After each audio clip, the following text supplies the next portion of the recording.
भारत के समुद्री तट खतरनाक तेजी से गायब होते जा रहे हैं।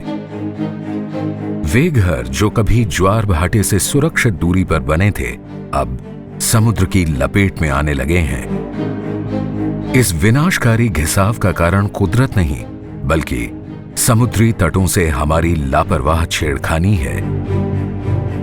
अगर हम अब भी न जागे तो शायद भारतीय समुद्री रेखा के रेतीले तट एक इतिहास ही रह जाएंगे।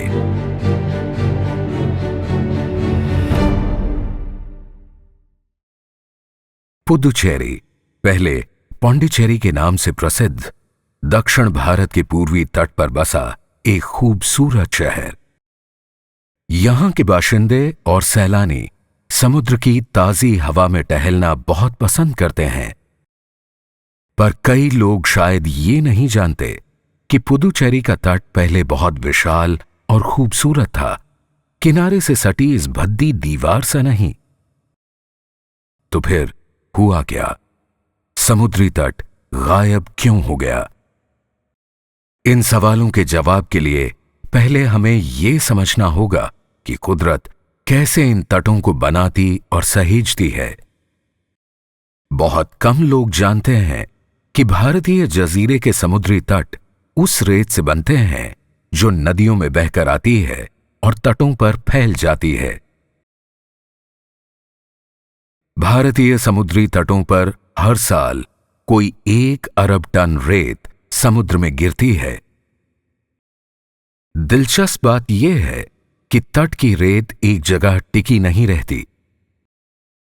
चाहे हमें इसका आभास न हो, लेकिन लहरों और समुद्री पानी के प्रवाह की वजह से तट की रेत लगातार गतिमान रहती है। तट के साथ साथ रेत के इस कुदरती बहाव को लॉन्ग शोर ड्रिफ्ट या समुद्री बहाव कहते हैं। साल में ज्यादातर समय जब भारत के पूर्वी तट की हवा दक्षिण पूर्व से लहरों को गति देती है, तो समुद्री बहाव रेत को उत्तर की ओर ले जाता है। और साल के कुछ महीनों में जब हवा उत्तर पूर्व से लहरों को गति देती है, तो समुद्री बहाव उलटकर रेत को दक्षिण की ओर ले जाता है। मुद्दे की बात यह है कि तट की रेत कहीं टिकती नहीं और लगातार एक जगह से दूसरी जगह बहती रहती है। हम ये देख नहीं पाते क्योंकि समुद्री बहाव जल्दी ही तट पर नदियों द्वारा लाई हुई रेत से उसकी भरपाई कर देता है। दरअसल समुद्री बहाव को एक ऐसी रेत की नदी भी कहा जा सकता है जो बेरोक टोक समुद्री तट पर बहती रहती है।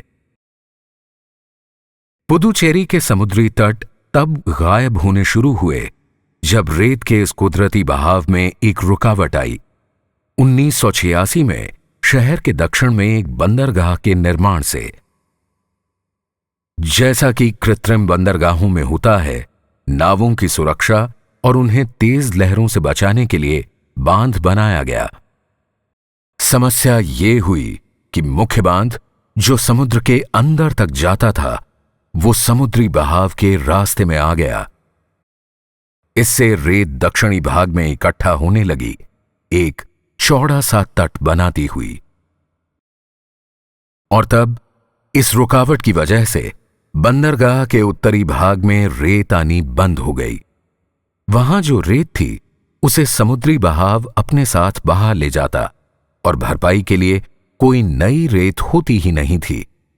बंदरगाह का उत्तरी भाग इसी तरह घटते घटते शहर की ओर सिमटने लगा। नतीजा ये हुआ कि बंदरगाह बनने के 4 साल के भीतर ही 4 किलोमीटर का तट जो पुदुचेरी की शान था, बिल्कुल गायब हो गया और उसकी जगह आ गई एक भद्दी सी समुद्री दीवार। दुख की बात यह है कि जब बंदरगाह की योजना बनी तो इंजीनियर्स को पता था कि घिसाव होगा और उससे बचने के लिए उन्होंने समझदारी से एक सैंड बाईपास या रेत उपमार्ग सिस्टम भी तैयार किया था। इससे आसानी से पंप द्वारा बंदरगाह के दक्षिणी भाग में जमा रेत को खींचकर उत्तरी भाग को भरा जा सकता था। दुर्भाग्यवश इस तट के पोषण यंत्र का उपयोग कभी हुआ ही नहीं। और घिसाव की मार झेलनी पड़ी बंदरगाह के उत्तरी भाग को। कई साल बाद जब घिसाव ने एक भयानक रूप ले लिया, तब कहीं जाकर रेत उपमार्ग प्रणाली की शुरुआत की गई।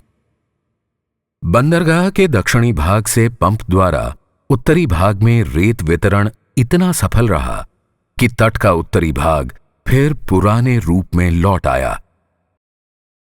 पर किसी कारण रेत उपमार्ग प्रणाली फिर रोक दी गई और तट फिर लुप्त हो गया।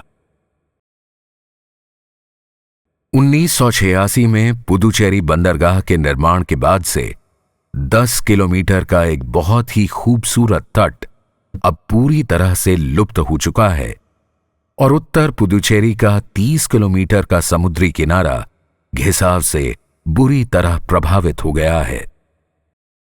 रेतीले तटों के लुप्त होने से मछुआरों को बहुत तकलीफें झेलनी पड़ीं। वे अपनी नौकाएं रखने और जाल सुखाने के लिए इस जगह का इस्तेमाल करते थे। उन्हें मनाने के लिए समुद्र में ग्रोइन का निर्माण किया गया। ग्रोइन का काम होता है समुद्री बहाव को रोकना और एक छोटे तट का निर्माण करना। पर पाया यह गया है कि ग्रोइन द्वारा जहां एक ओर तट का फैलाव होता है, वहीं दूसरी ओर से वो तिगना चौगुना नष्ट हो जाता है। इस नुकसान को कम करने के लिए ज्यादा से ज्यादा ग्रोइन बनाने जरूरी हो जाते हैं।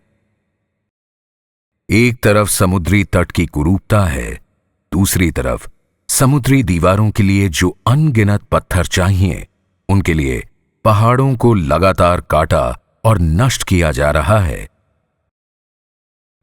दुखद सच्चाई यह है कि मजबूत ढांचे भी टिकाऊ हल नहीं हैं। समुद्री तट पर फेंके गए पत्थर कुछ महीनों या सालों के बाद लहरों के वेग से रेत के अंदर दब जाते हैं। फिर उनके ऊपर और पत्थर डाल दिए जाते हैं। ये एक ठेकेदार के लिए एक सपने जैसा हो सकता है, मगर जनता के पैसों की आपराधिक बर्बादी है। अजीब बात है कि नष्ट होते तट कितने बहुमूल्य हैं, इस पर किसी का ध्यान भी नहीं है। समुद्री तटीय संपत्ति दुनिया भर में बहुत महंगी होती है और ऐसा ही भारत में भी है। समुद्री तट पर्यटन और स्थानीय लोगों की समृद्धि के लिए बहुत महत्वपूर्ण होते हैं।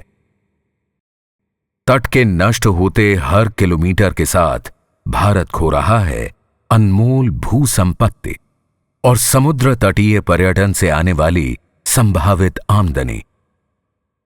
समुद्री दीवारों और ग्रोइन जैसे सख्त ढांचे घिसाव का हल नहीं है, क्योंकि वे रेत के बहाव की प्राकृतिक लय को तोड़ते हैं और अक्सर घिसाव को और तेज बना देते हैं।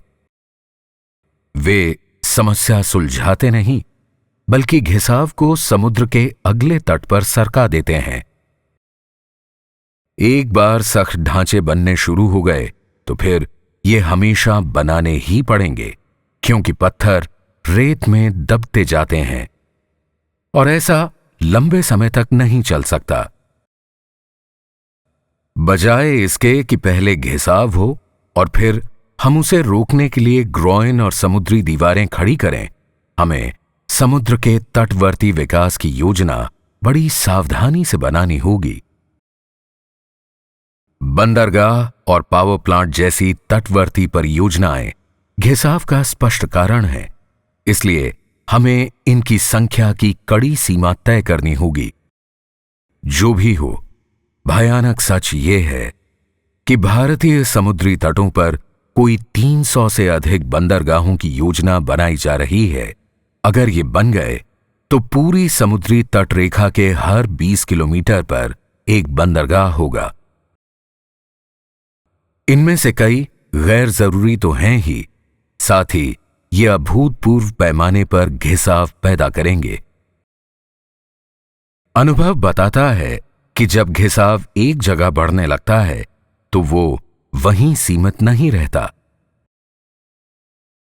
मसलन जब पुदुचेरी ने अपने समुद्री तट को घिसाव से बचाने के लिए समुद्री दीवार बनाई, तो समस्या वहां की बजाय पड़ोसी प्रदेश तमिलनाडु में खड़ी हो गई। पुदुचेरी तमिलनाडु की सीमा पर कोट्टाकुप्पम गांव को भीषण घिसाव झेलना पड़ा और सिर्फ 3 महीनों के अंदर ही नतीजतन तमिलनाडु ने कोट्टाकुप्पम और दूसरे तटवर्ती गांवों में समुद्री दीवारें बना डाली और भविष्य में और भी ऐसी दीवारें बनाने की योजना है। अगर इन समुद्री दीवारों का अंधाधुंध निर्माण न रोका गया तो ये न केवल प्रदेश के उत्तरी भाग को प्रभावित करेंगे बल्कि घिसाव को पड़ोसी तटवर्ती राज्य आंध्र प्रदेश में भी ले जाएंगी। जब तक वैज्ञानिक दृष्टि और सूझबूझ से इस समस्या को न सुलझाया जाए, इंसान का पैदा किया ये घिसाव पूरे भारत की तटीय रेखा पर फैलता रहेगा। रेतीले तट बहुमूल्य सार्वजनिक स्थल हैं जिन पर सभी नागरिकों का अधिकार है। ये मछुआरों के लिए महत्वपूर्ण और हमारे लिए प्राकृतिक सुंदरता से भरपूर मनोरम स्थल तो हैं ही, समुद्री तट और भी कई तरह से लाभदायक हैं। तट की रेत समुद्री जल को जमीन पर आने से रोकने के लिए एक छलनी का काम करती है। इससे तट के ताजे जल भंडारों के स्तर को सुरक्षित रखने में मदद मिलती है।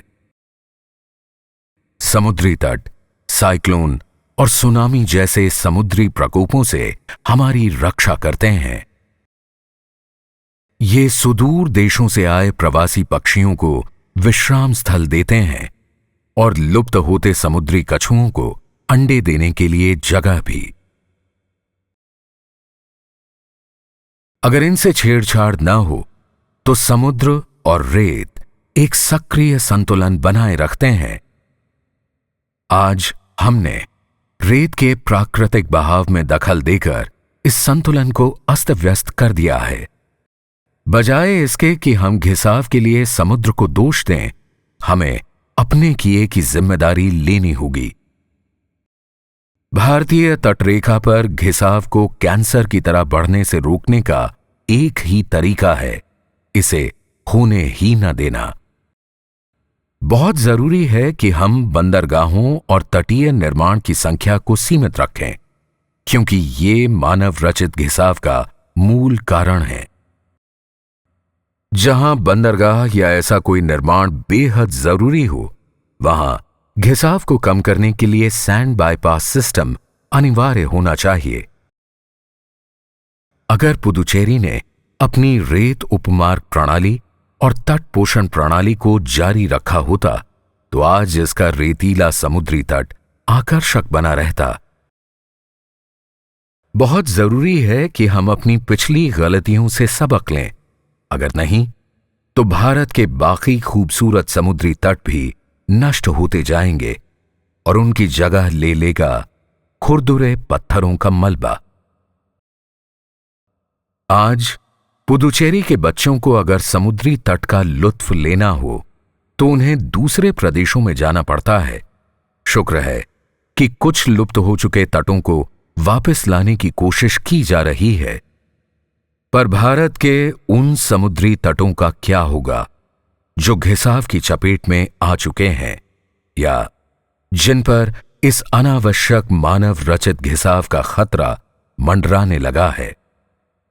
वक्त आ चुका है कि बिना और देर किए जागरूक और एकजुट होकर भारत के लुप्त होते समुद्री तटों को बचाने के लिए ठोस कदम उठाए जाएं।